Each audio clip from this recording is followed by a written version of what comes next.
So when we started excavating here, we found that there were a series of enclosures, and all of that was enclosing several buildings, probably hall-type buildings, which is quite rare to find in Pictish archaeology. On a windswept hill in northern Scotland lies a secret older than legend, older even than the stories of Arthur and Camelot. For centuries, this hill was just another rise in the rugged landscape, forgotten, silent, invisible to the eyes of history. But beneath its surface lies a tale of lost kingdoms, painted warriors, and a people who ruled the highlands in the shadow of a fallen empire. At Tap O Nath, archaeologists have uncovered a massive, city-sized fortress that challenges everything we thought we knew about early medieval Britain, a thriving metropolis. In a place and time where no such city should have stood, a civilization in the mist. Long before castles dotted the Scottish highlands, stories were written in earth and fire. After the fall of Rome, much of Britain slipped into what's often called the Dark Ages. Roads crumbled, cities emptied. A great silence spread. But beyond the edge of Roman maps, beyond Hadrian's Wall and the Antonine frontier, something else was stirring. In the northern hills where clouds linger low, the Picts were building a world of their own. Very little is known about them. Not their language, not their gods. Not even what they called themselves. The word Pict comes from Roman writers, the painted ones, likely referring to body tattoos or war paint. For centuries, they were seen as scattered, tribal, and primitive, shadows beyond the reach of civilization. But history sometimes forgets what it cannot explain. The hill that spoke, Tap O Nath, was long believed to be a Bronze Age hillfort, just another ancient ruin among many. That changed when archaeologists from the University of Aberdeen returned to its slopes. They expected little more than the remnants of stone huts or fire pits. What they found was staggering: thick rampart walls, precisely laid house foundations, and a settlement far larger than anyone imagined. This wasn't a lookout post. It wasn't a seasonal shelter.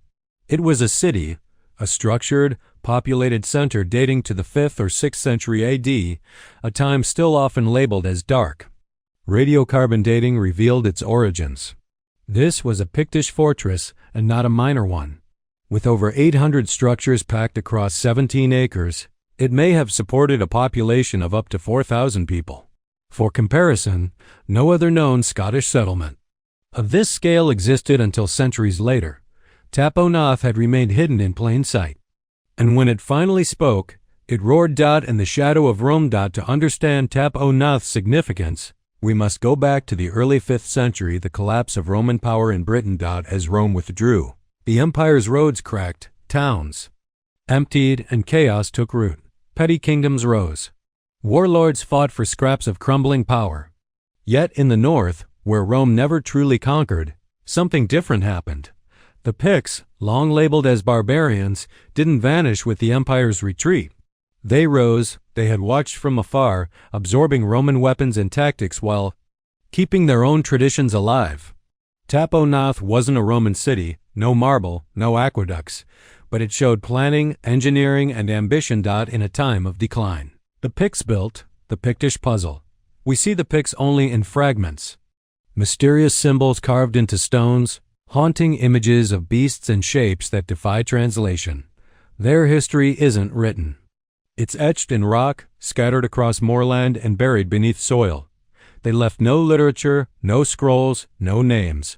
But what they did leave was powerful. Their artwork is unlike anything else in Europe, a visual language still not fully understood.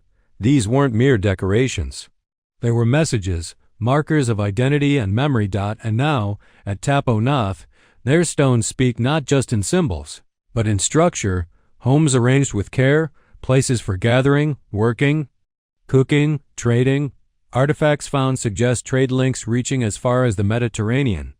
Metal tools, pottery, and even imported jewelry hint at a culture more connected and complex than ever imagined. A faith city before its time. Most imagine early Scotland as a wilderness dotted with isolated huts or lonely stone towers. Tap O Nath shatters that image. With 800 dwellings packed into a walled, organized enclosure, this was urban planning, centuries ahead of its time.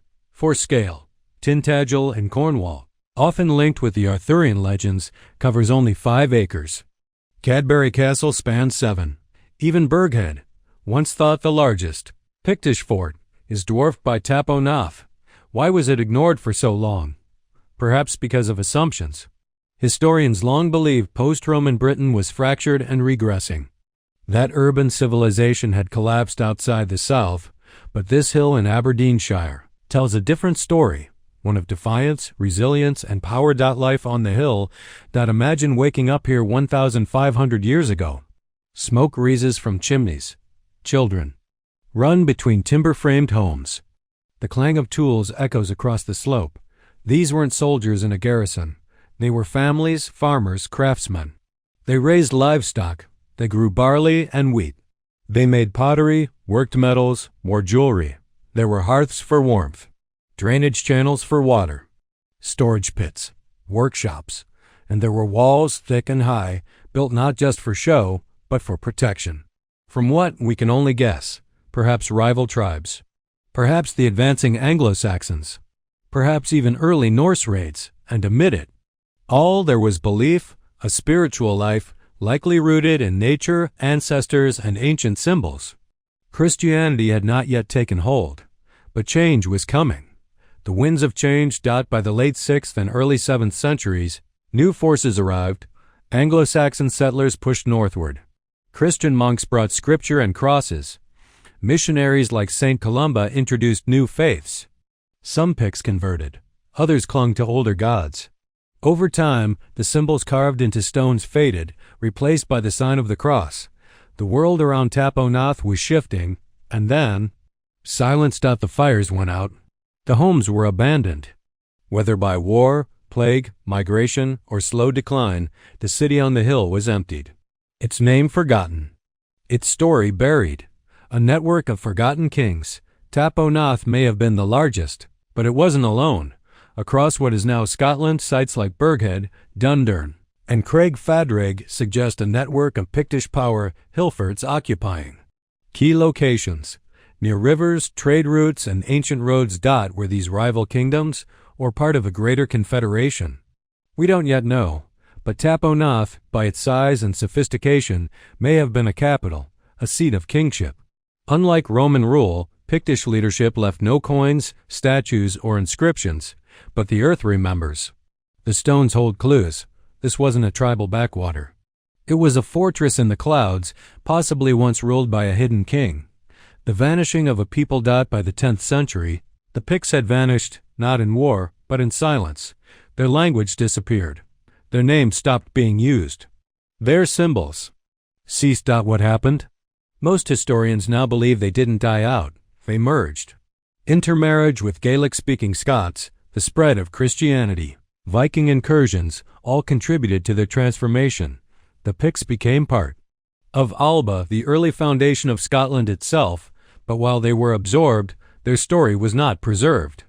They left no written histories, only scattered stones, buried walls, and Tapo Nath, echoes in the earth. Today, Tapo Nath is quiet again. Sheep graze on the hilltop. Wind rustles across broken stones, but everything has changed. This hill is no longer just a rise in the landscape. It's a monument, a rediscovered chapter of history. Each excavation uncovers more. Pottery shards, hearths, post holes. Ground-penetrating radar and LiDAR mapping continue to reveal what lies beneath. Tapo Nath is more than a discovery. It's a spark, a call to question the clean timelines of the past. If a city like this could vanish for over 1,000 years, what else lies hidden beneath the highlands? Closing reflection. The Picts left no books, no cathedrals, no golden statues of kings. But they left this, a fortress of stone and silence. A forgotten city in the clouds. Built when the world was falling apart. It stood, proud, organized, alive. Its story was buried, but not lost. And now, stone by stone, the earth is giving it back. Because sometimes history isn't written. Sometimes it waits beneath your feet to be remembered.